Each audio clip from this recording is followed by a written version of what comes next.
Премиерот Заев нема ништо против албанец да биде претседател на Македонија, вели дека ќе го чека моментот кога сите граѓани ќе бидат подготвени да гласаат за него.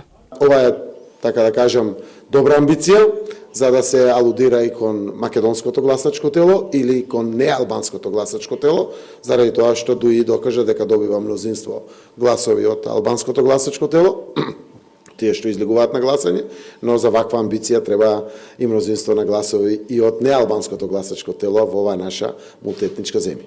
Идејата за албанец претседател ја најави синоќа на партиски митинг во Чаир лидерот на ДУИ Али Ахмети. После министер за одбрана албанец, после министер за надворешни работи албанец, после председател на собрание албанец, на следните парламентарни избори, последните 100 дена влегуваме со премиер албанец. Наредно е председател на држава да биде албанец. Од ВМРО ДПМН апелираат граѓаните да не наседнуваат на овие ветувања и да не им веруваат на Заев и Ахмети. Господинот Ахмети треба да одговори дали ова барање за председател албанец е дел од неговата зелена агенда. Досега видовме вакви трикови од нивната националистичка лепеза која служи за избори, а потоа има намена да создаде завеса за криминалните тендери кои со Заев ги делат. Партиите од албанската опозиција сметаат дека се работи за предизборен маркетинг, а идејата на Ахмети нема да се оствари како што не се оствари ниту за премиер албанец.